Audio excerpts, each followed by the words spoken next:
Welcome to Medcan Presents. This is our third webinar. Today's webinar is the Safe at Work system. I'm here with Medcan CEO Shaun Francis, Medcan President Ashim Khemani, and Medcan Chief Medical Officer Dr. Peter Nord. Shaun, why don't you start things off? Thanks, Chris, and welcome everyone to our Safe at Work webinar. This is the second in a series that I participated in with a really well-followed one last week with Dr. Nord on a pandemic update. Needless to say, we've all been hearing different things daily and have been enduring these lockdowns in this total dislocation to our families and our businesses. And Medcan has been uniquely positioned, frankly, in the middle of this in a couple ways. One is we ourselves are experiencing a lockdown with our most of our employees working from home. We have elective procedures that are shut down as well, which is very much affecting our business. On the other hand, because of technology, we've been able to have our employees work from home, and our sick care business that we call year-round care is in full flight virtually. So we are running several hundred appointments a day nationally with our sick care business. So that we're really seeing a full shift in how people are experiencing Medcan. I suspect we will see permanent shifts even as we return to work. With this all said, we as Medcan have been very much focused on how do we return ourselves to work, and we've been getting lots of interest from clients, not individuals, but their employers on how they might tackle going back to work. And what's clear is that there's no clear guidance. That's what's clear. We're seeing different countries tackle it differently. We're seeing provincial, city, federal authorities talking about it differently. Will we unlock quickly, slowly? Who will go back to work? Masks, no masks, thermometer checks, testing. So we've been in the middle of this, and to respond more effectively, what we've done is created a return to work strategy for employers and to position ourselves really as an advisor to our clients on how to do this, not just at the individual level, but the employer level, and have branded a program, a return to work program that we are making available to our employer customers on a wide variety of levels, from pure advisory services to actually implementation and ultimately testing as it becomes more available. What is it? What will it be? How will you access it? What if I have a sick worker at home? How does that person receive healthcare? So there's a number of things that we're in the middle of and have made available to employers and are updating it every day. So with that, I'm going to turn it over now briefly to our president, Ashim Khemani, who has a long-time background both running companies and with big employers as, for example, Chief Human Resource Officer, formerly for Sobi. So he has a broad level of experience in terms of big workforces and how do you safely return them to work in these very complicated times. So with that, I'll turn it over to Ashim.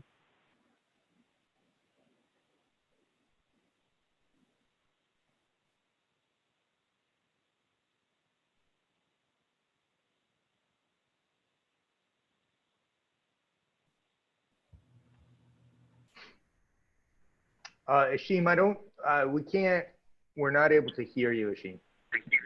Can you hear me now? Yes, that's okay, great. Perfect. Thank you. Thank you, Chris. Sorry, apologies for that. So let me start from the beginning. As Shaun mentioned, all of the questions that he just posed are real questions that we are responding to and problem solving on behalf of our clients. And what we've done is we really created a system, and the system is important rather than a framework or a guideline, because it gives something very practical and implementable for our clients in different industries of different scale, as well as the other element that is very important to consider is the suggestion that this is not going to be a 4-week, 8-week, or 12-week priority, but in fact a 12 to 24-month priority. So it does need to be dynamic in nature, both in terms of policy development employee communication, employee education, clinical guidelines, and clinical evolution as tracing and testing and more treatment comes online. So the system really encompasses both today's decision points as well as sets the stage for how the program and system can grow with the passage of time. So the questions that you notice on the screen are the ones that we have been tackling and responding to.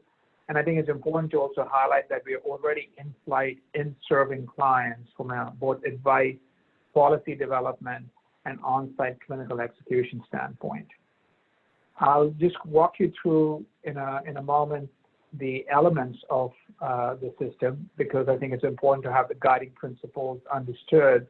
And where we are making some adaptation is when employers, depending on the nature of their business, have corporate programs, corporate risk management policies and procedures that we need to dovetail into or influence and reshape. So first and foremost, it's the system is evidence-based. I think that's really important to note, and when Dr. Nord participates in the conversation, he can share his perspective on that. And it's very much connected to local health requirements and regulations. So to suggest that there would be a common system across, say, Canada, perhaps would be premature to make that determination. Yes, there are reopening guidelines that are coming up that are becoming more homogenized globally, but nonetheless, the local health and clinical conditions and the evolution of testing and tracing is informing differently in different communities across the country. So it's really important to make sure that there is customization to local public health environment. And there's an assessment component to understand what's going to happen at the employee work site and also for individual employees. So we have scenarios with some large employers who have immunosuppressed populations who do not have, as an example, coverage under their short or long-term disability policy, but have exposure in this time frame, and they need some support from the employers. So for the employers to, rather than make one-off decisions, you're essentially creating a set of parameters and adjudication protocols to take care of that immunosuppressed population. And then on the other hand, you're also noticing that employers are, although very thoughtful in saying that we understand that we've been able to go virtual very quickly, and maybe this is sort of going to be our way in the future. The practical reality also is that they have large real estate investments and they will expect some progressive return to work. And what may happen in the coming weeks is not what will necessarily remain sustained in the coming months. So the dynamic nature of the policy development and execution is really, really important. And then the last 2 points that we are very focused on is reporting and dashboarding and decision support, and finally, compliance and privacy. So we have assembled a group of professionals across our clinical domains with different specialties, our data scientists, our technology professionals, our analytics team, and of course our account management and clinical service delivery team to all come together to develop and serve develop the system and serve our clients against this portfolio of services. Let me take a moment here. So there are 3 main components. The first component, as you can see, is assessment and customization. Second is around communication and execution. Third is around monitoring and management. And there are different sort of threads to this, and it does depend on the size and complexity of a client organization versus assuming that it will be ubiquitous or harmonized across every type of employer across Canada. However, the core fundamentals, the core beliefs are the same, irrespective of industry, irrespective of size, and irrespective of where someone is in their evolution. So some businesses have not closed at all. So as an example, retail organizations, grocery stores, they haven't closed, but they've had to change quite dramatically what they were doing 3 weeks ago to what they're doing today. So you can see in the first category, the assessment is really, really important so you can understand what the unique dynamics are for a client, whether they are in professional services, manufacturing, or some other setting. So you can tailor the policies and procedures to respond to those priorities. And then really create a playbook. That playbook then goes through every aspect of the stakeholder group in those organizations. So you may have a manufacturing facility with a large unionized workforce. So how do you design and deploy programs and policies and education against that, what kind of negotiation support and arrangements you need to strike up with the union representatives for that site in order to be able to accommodate a productive work environment, as well as keep the facility operational. And that site-specific resource planning is really important. So as an example, we are serving a large law firm that has offices around the world, and we started off serving them in Canada, and now they're asking us to lend them support across their global network. And they have offices, as an example, in Toronto, Vancouver, and Montreal. To pick a handful of cities, they have offices beyond those. But the dynamics in Vancouver are developing quite differently than they are in Montreal, than they're in Toronto. So they do have a company-wide firm-wide policy protocols, but then they have different communication that they are engaged in terms of Vancouver, Toronto, Montreal, because the local health dynamics are quite different. There are also unique circumstances that need to be addressed, and frankly, when you look at it across employers, they're no longer unique, which is that, hey, listen, I am living with aged parents with underlying health conditions. Because I'm in that day-to-day setting, should I be returning to work even once the regulations relax and my employer is inviting me to come back to work? If not, then until what point in time do I stay away from work? Does it become my choice, or is my employer providing me guidance and support in that regard? And if my family members have been diagnosed with COVID or have been part of the tracing sort of network, what are my obligations at home, and how do I collaborate with my family in ensuring that they're safe, I'm safe, and at the same time productive and available to my employer? So all of that gets covered off in Tier 1 on the assessment customization piece, and there's a whole sort of framework around it and a process around it to essentially help employers think through all of that and quickly land on decision-making from a policy development and communication standpoint. The second phase, which is sometimes overlaps with the first phase because these things are happening quite rapidly, is communication and training. And it's really, really important that there's clarity around that communication and training, and that also is understood that things will change as new developments take place, as an example, with more testing on antibody testing or treatment as it comes on stream. And it's very important as well for employers to some employers are making the determination that they'll go beyond COVID-19 and taking care of their employee base. And what I mean by that is that they're very much keenly focused on the overall health of their employees, as well as navigating and responding and supporting them with respect to COVID-19. What I mean by that is their mental health, their physical health, their nutritional health. So they're complementing or overlaying COVID-19 related training and education and communication with this broader wellness type of communication and education. So we are complementing and supporting them in one or both categories. You'll see in the middle of there's a square box under employee assessment, and that's where I think the reason we have called it out that way is that Health Canada is still working through an approval regime, an approval process for a variety of different test applications that they've received. And we don't want to get ahead of any public health approvals or public health system requirements. So we will partner with our clients as appropriate and necessary, as we are legally permitted to do so, as well as suitable testing, which has the right clinical evidence comes on stream. And then either that can be part of a service to the client or it can be independent of it. And if you go across to the right tile number 3 around monitoring and managing, that's where reporting, dashboarding, and really giving employers real-time information as to what they ought to be doing at a location level in terms of any adjustments that they need to make.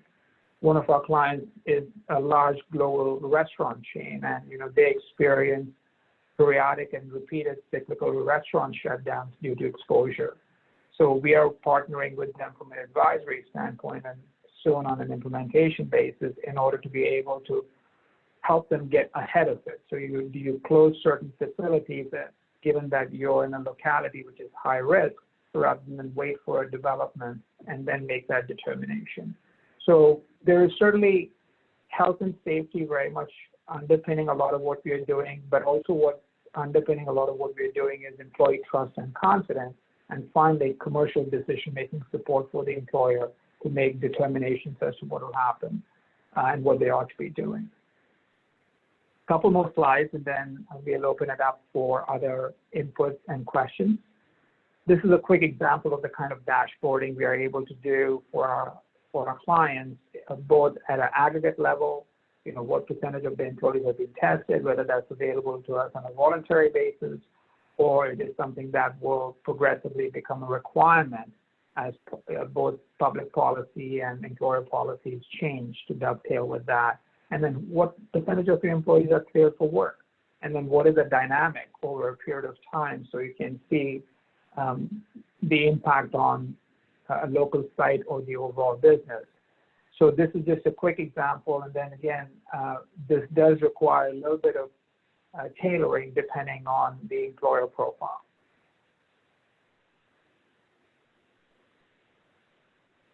Spoke a little bit about communication, but worth perhaps emphasizing that the communication is for the employee, is for their family, and for the community. So certain employers, not all, do have a responsibility and have taken that responsibility very seriously to own a voice in their communities, because they are large employers in those localities, and they feel that in addition to taking care of their workplace, they need to have a point of view and position for the community.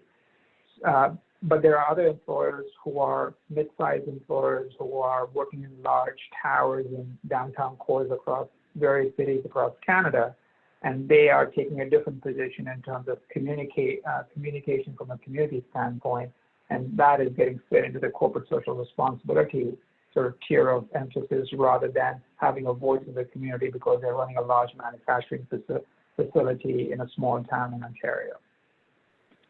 So the point here really is that it's a stakeholder-focused communication strategy, and it can be broad or narrow depending on the employer's priorities, and be quite deep and operational in terms of enabling the employees to be useful in that regard.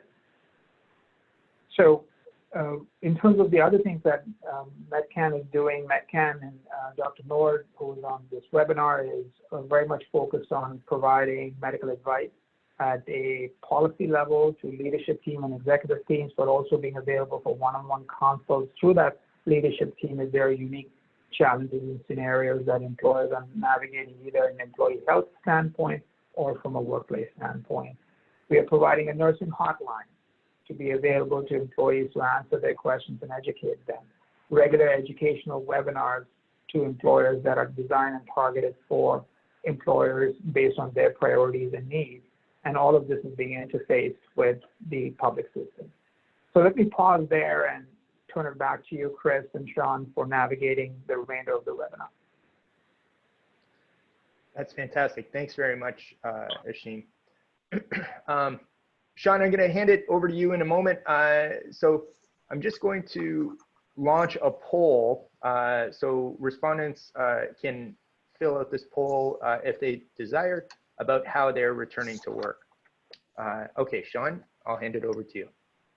Great, thanks, Chris. We've had a number of folks write in questions. I'll read out a few of them, and hopefully we can get through as many as possible. We run a law office that sees approximately 100 people come through the reception area each day. We put our hand sanitizer and we put out hand sanitizer and ask people to take precautions, but do we need to put up plexiglass shields for the receptionist? Let me hand that over to Dr. Nord. Thanks, Shaun. So plexiglass is becoming more of a common sight these days in many customer-facing environments, whether that's in retail, food service, banking, and it's a bit of a challenge because physically, is it physically possible to do it? There's certainly not an insignificant expense, and it really falls into, I've talked about sort of 4 lines of defense. The first line of defense is our national borders and closing those down and making sure we're not getting a lot of virus into the country. The second line of defense really is that 2 meters around us, that it's very unlikely that we're going to transmit a virus that's going to be able to infect somebody if they're farther than 2 meters away. But then our third line of defense really is if somebody has to be within that 2-meter zone, what can we do from a barrier protection? So, we talk about frequent hand washing, not touching your face, anything that can prevent the virus from getting into your respiratory tract, masks, face shields, plexiglass. So if you think about that, and then the fourth line of defense, of course, is if a virus could make it past all of those lines of defense and ends up in our respiratory tract, we want to be as healthy as possible to fight this virus off. And so there's kind of the 4 lines of defense, and the plexiglass certainly fits into that. It is, if it's physically possible to do it, it certainly is one more level of reassurance for everybody. It is absolutely a benefit, and is also a visual reinforcement that the organization really cares about that 2-way safety that's going on. So no question it helps.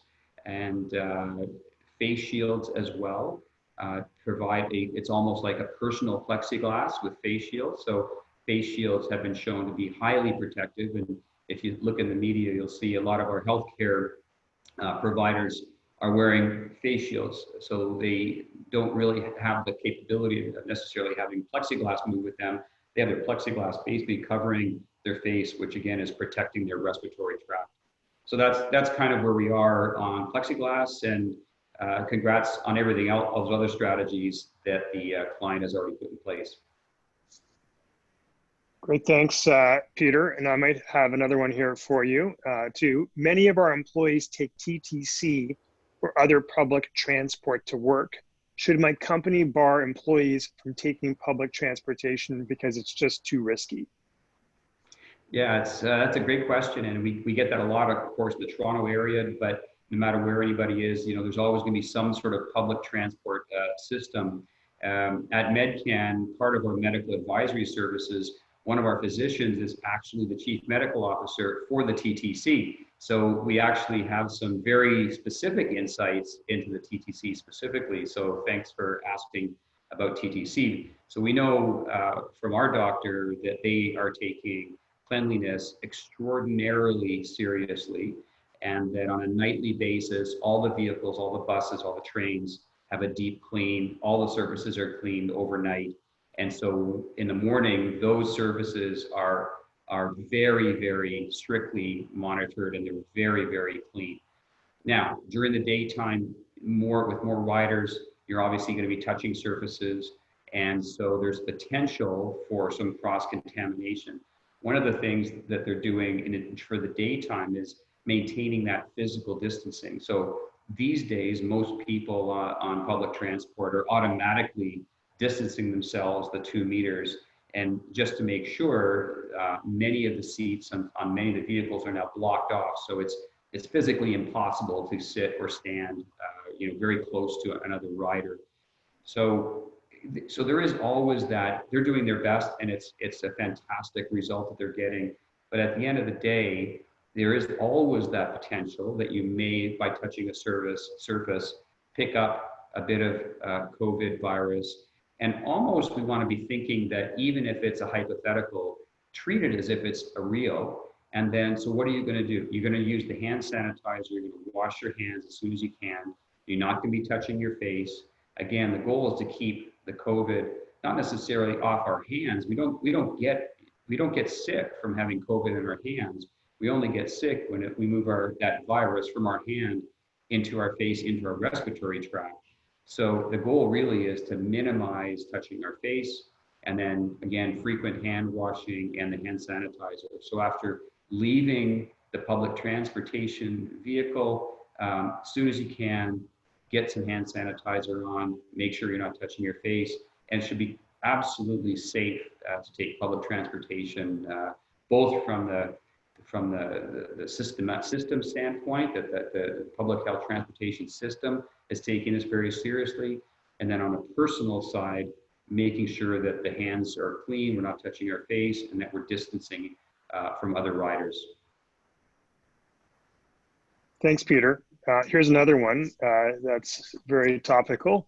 I've heard a lot of controversy over antibody tests. Are there some that are better than others? And will we have something like an immunity passport? Yeah, that's a very exciting area that's rapidly in development right now. There's many of these tests have been approved both by the FDA in the US and by the EU for Europe. And so that process is in flight right now. Health Canada has traditionally taken a little bit more of a conservative approach in terms of approving some of these tests and laboratory processes and actually medications. And so that there is a huge line at the door of Health Canada these days with global manufacturers and labs that have many of these tests that they would love to have approved so that we can access that in the Canadian environment. So right now, we really don't have access to that immunity testing. You may notice it's called IgM/IgG. That's the two antibodies that we really develop against the COVID-19 virus.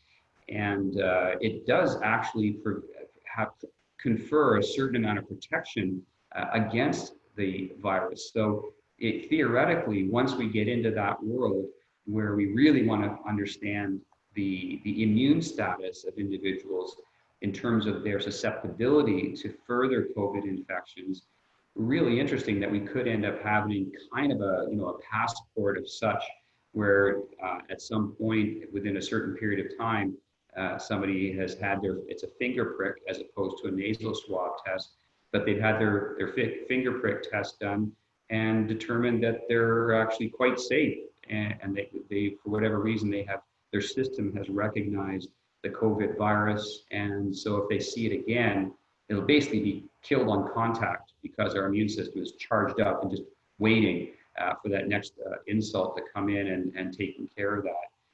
The challenge with the tests is, and there's lots of manufacturers, so we can't go into that, but the tests themselves are generally, if they're approved, they're generally going to be fairly good in terms of their sensitivity and their specificity as the test itself.